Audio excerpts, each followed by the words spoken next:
Assalamualaikum warahmatullahi wabarakatuh. Apa kabar Anda semua? Semoga selalu dalam keadaan sehat walafiat. Tidak hanya ya, fisik yang sehat, tapi juga akal pikirannya harus selalu sehat. Saya Hezbun Arif dari Forum News Network.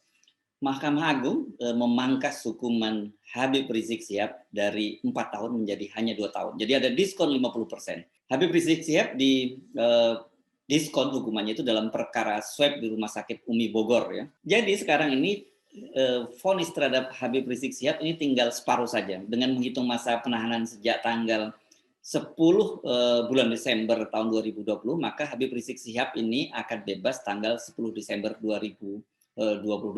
Jadi tinggal 1 tahun 1 bulan lagi. Itu kalau Habib Rizik Sihab menerima putusan MA tersebut. Artinya putusan MA menjadi inkrah, berkekuatan hukum tetap. Namun seperti dikatakan oleh tim advokasi Habib Rizik Sihab, Zaunwar Aziz, mereka akan mengajukan peninjauan kembali. Peninjauan kembali ini adalah merupakan upaya hukum terakhir dari proses peradilan. Setelah itu sebenarnya masih ada proses lain, yakni gerasi, amnesti, dan abolisi. Ya, tapi 3 proses hukum yang terakhir ini sifatnya lebih politis karena ini menjadi kewenangan dari presiden. Dalam hal ini tentu saja kalau sekarang menjabat presiden adalah Jokowi, menjadi kewenangan presiden Jokowi. Tapi saya sulit membayangkan bahwa Habib Rizik Sihab akan mengajukan pengampunan atau gerasi kepada Presiden Jokowi. Jadi nanti ini peninjauan kembali adalah upaya hukum terakhir dari Habib Rizik Sihab. Kita tinggal menunggu bagaimana kelanjutan dari peninjauan kembali ini, apakah majelis di Mahkamah Agung, tentu saya kira nanti pasti akan berbeda ya majelis hakimnya dari yang menangani gerasi dengan peninjauan kembali. Kalau sama ya kan sudah tahu kasusnya akan berakhir seperti apa. Pemangkasan hukuman terhadap Habib Rizik Sihab oleh Mahkamah Agung itu didasarkan pada putusan Mahkamah Agung nomor perkara 4471 K garis miring PID titik SUS garis miring 2021 dalam perkara RS Umi. Disampaikan oleh juru bicara Mahkamah Agung Andi Samsan Ngaro, tapi kemudian tim advokasi Habib Rizik Sihab membuat siaran persnya, yakni kemarin pada tanggal 15 November 2021 pada Senin malam. Ini saya bacakan saja press release-nya. Kami beritahukan bahwa perkara Imam Besar Habib Rizik Sihab dalam kurung IBHRS dalam perkara RS Umi yang bunyi amar putusannya perbaikan pidana penjara menjadi 2 tahun sebagaimana disampaikan oleh jubir Mahkamah Agung, maka atas putusan Mahkamah Agung nomor perkara 4471 itu, saya nggak bacain lebih lengkap lagi nomor-nomornya, insya Allah tim advokasi Habib Rizik Sihab akan mengambil langkah sebagai berikut. 1. Mengajukan judicial review ke Mahkamah Konstitusi terhadap Undang-Undang nomor 1 tahun 1946 karena sudah tidak sesuai dengan konteks kekinian dan sering dijadikan sebagai alat politik untuk menjerat orang-orang yang tidak disukai rezim sehingga IBHRS menjadi salah satu korbannya.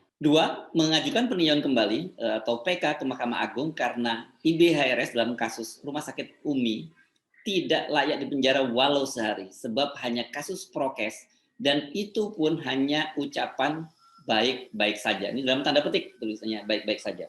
Apalagi dalam amar putusan kasasi bahwa majelis hakim kasasi sudah mengakui bahwa dalam kasus Rumah Sakit Umi tidak ada keonaran kecuali hanya ramai di media massa saja, dan majelis hakim kasasi juga mengakui bahwa kasus Rumah Sakit Umi hanya merupakan rangkaian kasus prokes atau protokol kesehatan COVID-19. Dengan pengakuan tersebut, semestinya Majelis Hakim Kasasi menggunakan tafsir resmi keonaran dalam Undang-Undang Nomor 1 Tahun 1946 tersebut yang sudah tercantum dalam penjelasannya. Sehingga seyogianya IBHRS dibebaskan. Demikian press release ini kami sampaikan atas perhatiannya kami ucapkan terima kasih. Itu ditandatangani oleh Aziz Yanuar. Saya mengajak Anda untuk sekedar kilas balik ya. Habib Rizik ini kan memutuskan kembali ke Indonesia tuh bertepatan dengan Hari Pahlawan 10 November 2020. Jadi 1 tahun yang lalu. Ratusan ribu massa pendukung pada waktu itu, bahkan ada yang menyebutnya itu jutaan, memadati bandara Soekarno-Hatta di Cengkareng. Itu mereka menyambut dan mengelu-elukan Habib Rizik Sihab. Anda pasti masih sangat ingat ya, momennya ini sangat dramatis karena memang kolosal ya masa yang datang. Saya nggak mau berdebat apakah jumlahnya itu 100.000, 1 jutaan atau apa. Tapi yang jelas bahwa masanya sangat membludak dan tidak seperti yang disampaikan oleh pemerintah dalam hal ini Menko Polhukam Mahfud MD yang menyatakan bahwa pengikut dari Habib Rizik Syihab itu jumlahnya sangat kecil. Nanti kelihatannya prediksi intelijen kita meleset dan karena itu kemudian seperti kita ketahui aparat keamanan seperti membebaskan begitu saja para pendukung dari Habib Rizik Syihab untuk datang berbondong-bondong ke Bandara Soekarno-Hatta karena memang seperti prediksi mereka jumlahnya itu hanya kecil saja. Aparat keamanan waktu itu kelihatannya sangat percaya diri, maka itu tadi masa penyambutnya bisa mudah. Biasanya kan setiap kali ada acara-acara semacam ini, apalagi berkaitan dengan Habib Rizik Syihab, dilakukan penyekatan-penyekatan.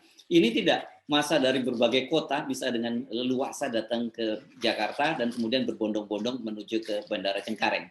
Setelah kembali ke Indonesia, Habib Rizik Syihab langsung tancap gas. Dia menggelar peringatan Maulid Nabi, sekaligus juga menggelar pernikahan salah satu putrinya di markas Front Pembela Islam di kawasan Petamburan, Jakarta. Setelah itu Habib Rizik Syihab juga menggelar kegiatan maulud di pesantren miliknya di kawasan Megamendung, Bogor. Semua kegiatan tersebut dipadati massa pendukungnya. Walaupun situasi saat itu di tengah pandemi corona ya. Dan angka penurunan corona pada waktu itu sangat tinggi, tapi massa pendukung seolah-olah mengabaikan itu. Nah, dua kerumunan massa ini yang menjadi dalih aparat bertindak keras setelah sebelumnya Kapolri mencopot Polda Metro Jaya Irjen Nana Sujana dan kemudian Kapolda Jawa Barat Irjen Pol Rudi Sufahriyadi karena tadi dalam kasus kerumunan di Petamburan dan juga di kawasan Megamendung. Tapi saya yakin ini juga tidak lepas kaitannya dengan peristiwa ketika massa yang membludak menyambut kedatangan Habib Rizik Syihab di Bandara Cengkareng. Keduanya dianggap gagal menangani kasus kerumunan di Petamburan dan Megamendung itu. Dan dua kasus kerumunan inilah yang kemudian dijadikan dalih menjerat Habib Rizik Syihab. Dia dituduh melanggar protokol kesehatan. Walaupun sebenarnya dalam kasus kerumunan massa di Petamburan, Habib Rizik Syihab itu sudah didenda.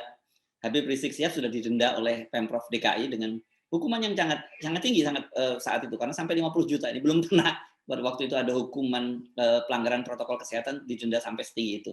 Tetapi ternyata toh denda itu juga tidak menghapuskan dakwaan terhadap Habib Rizik Syihab. Karena itu kemudian Habib Rizik Syihab dibawa ke Pengadilan Negeri Jakarta Timur dan disidangkan. Dan ada satu lagi tambahan kasus itu yakni kasus swab di Rumah Sakit Umi. Habib Rizik Syihab pada waktu itu dianggap menyembunyikan hasil swab di Rumah Sakit Umi dan kata-kata tadi yang disebut oleh pengacaranya dengan menyatakan saya baik-baik saja itu kemudian dia dibawa ke pengadilan.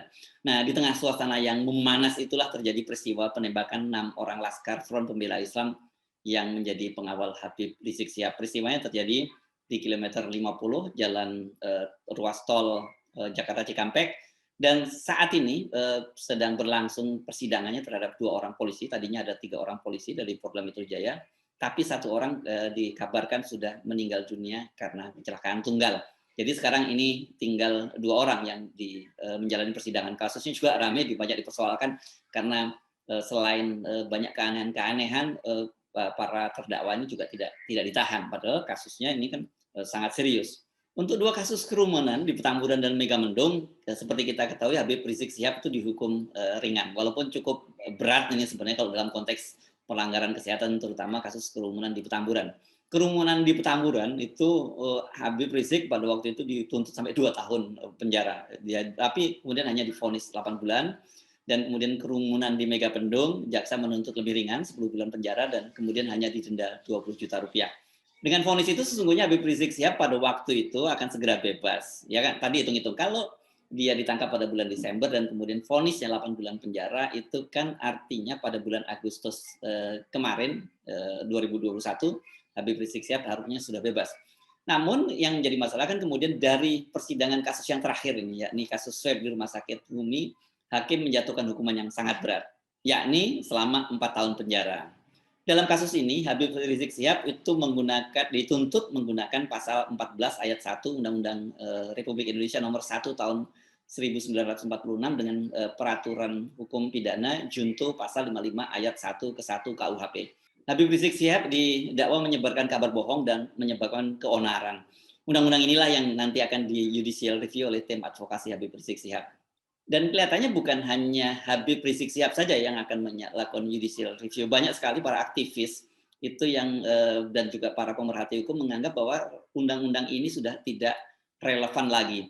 Nah, soal vonis bahwa Habib Rizik Syihab tetap divonis dengan 2 tahun penjara dengan tuduhan menyebabkan keonaran di media massa, ini juga menjadi tafsir hukum yang sangat menarik gitu, karena seperti diketahui tadi kan majelis hakim di Mahkamah Agung menyatakan bahwa tidak terbukti Habib Rizik Syihab melakukan keonaran yang menimbulkan kerugian fisik maupun jiwa. Jadi dalam realitas tidak terjadi keonaran, tetapi dia menyebutkan bahwa terjadi keonaran di media massa. Ini yang saya kira betul-betul menjadi tafsir subjektif dari hakim, dan juga ini banyak dipersoalkan oleh para pengamat hukum. Bagaimana mungkin menafsirkan terjadi keonaran di media massa, apalagi kemudian di persidangan kan pada waktu itu para tim pembela Habib Rizik Syihab bisa menyebutkan bahwa yang disebut sebagai keonaran di media, sebenarnya media sosial lebih tepatnya itu lebih pada banyak sekali akun-akun media sosial yang dikelola oleh buzzer, dan kelihatannya mereka memang disiapkan untuk, kalau kita kenal sebagai istilah, menggoreng isu ini. Saya Hetsbun Arif dari Forum News Network. Wassalamualaikum warahmatullahi wabarakatuh.